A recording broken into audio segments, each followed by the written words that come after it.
Alright, welcome all. My name is Carly, and today I'm going to be teaching you some calligraphy tips and tricks.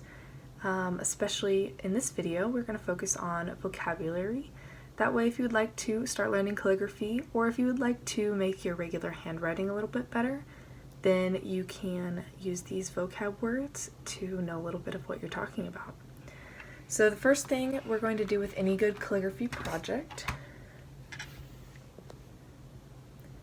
is to start off with a really good baseline. So I'm going to take my ruler here, don't mind her, she's a little bit broken, and I'm going to create what we call our baseline.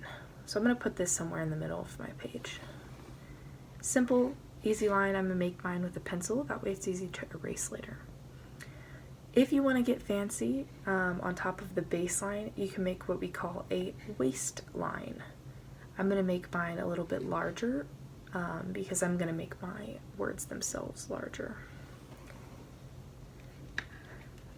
Above that waistline is a line that we're going to call our ascender line. If you want to be even more fancy, or if you're doing a style that desires it, you might mark out your ascender line.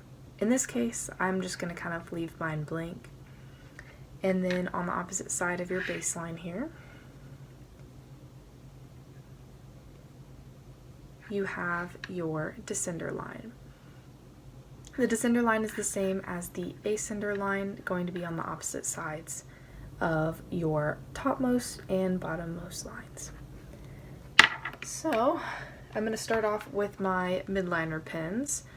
These are their brush pen version. Like them, they're very colorful. They're something that is really easy to start out with if you are a beginner calligrapher. We're going to pick this fun blue right here, and the word I'm going to be writing is butterfly. So we're going to start with our B here.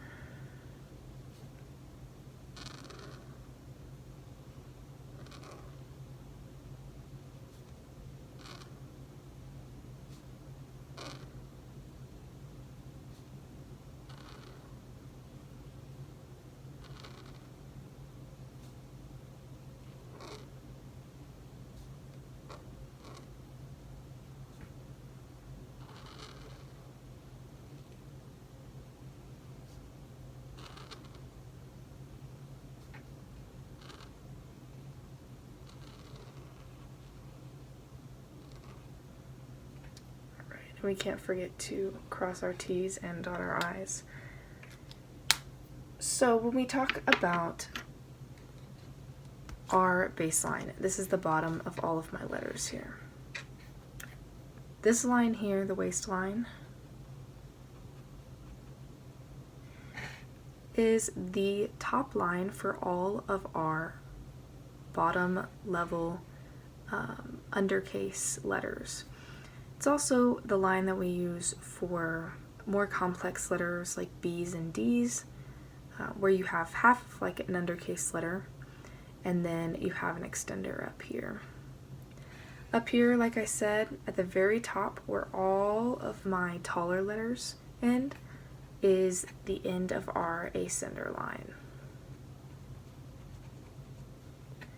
And down here at the bottom, where all of my extending letters finish, is our descender line. We use these kind of as a guideline, especially with more complex styles, to make sure that all of your letters are consistent. As you can see with mine, since I freehanded it, my B and my T's are a little bit different of a height. And if I was doing professional work, I definitely wouldn't want that to happen. If I'm doing casual stuff, I generally don't even write most of these, maybe just my baseline to kind of make sure my word is straight. And you can use that even if you are writing on regular paper. The other vocabulary piece that I want to talk about is this little thing right here.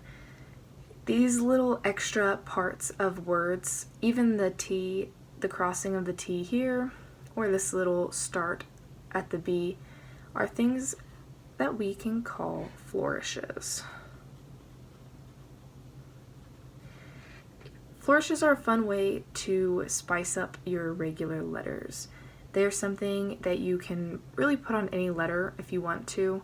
They can go in the middle of your word depending on how big your word is, but I feel like you see them the most at beginnings of words and endings of words. There are extremely complex versions of flourishes, and then there are simple ones that are just the crossings of T's and the little tail end of your Y here. When you're looking at calligraphy as well, you can tell that the thickness of each of your letters is varied. And there is a name for this really, really thin part that is in the middle here, which a lot of calligraphers strive for, and it is called a hairline. This one's a little self-explanatory. That hairline can vary depending on what medium you're using. For instance, if I'm using a pen this small, my hairline can be teeny tiny. But if I'm using a thicker pen, such as the one I used before, it is difficult to get a hairline that is super small when you're in the middle of writing. Depending on the tool, it can change. There are a wide variety of guidelines that you can make with your calligraphy styles, but a lot of these depend on the type of lettering you want to do. For instance, this is very common, somewhat modern calligraphy, but if you want to do a more formal style, such as italics, not only are you going to write your baseline, your waist, your ascenders, and your descenders, but you're also going to write something such as a slant angle. And these can vary, so they're a little bit difficult. You will obviously want to do this with a ruler as well, but when you're writing in basically italics or an italic style of calligraphy, you will want these sideways lines to make sure that all of your letters are reaching the same angle of a slant.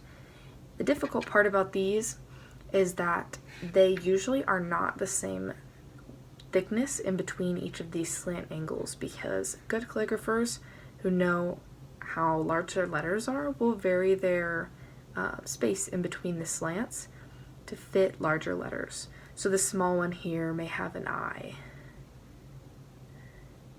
and this big one here may have a B, because B's are infamously large. And you can see that they're keeping the same degree of slant, and eventually you would erase these, you would do these in pencil. And only your ink would remain, and it would look very cohesive once you're all done. So these are some of the basic vocabulary that I'm going to be using. There's obviously a lot more to these calligraphy styles and to vocabulary, but it kind of depends on which styles that you would like to learn. And so for all intensive purposes, these are the ones that I will be using in my next few videos. So tune in and stick with me if you would like to learn some more tips and tricks about calligraphy.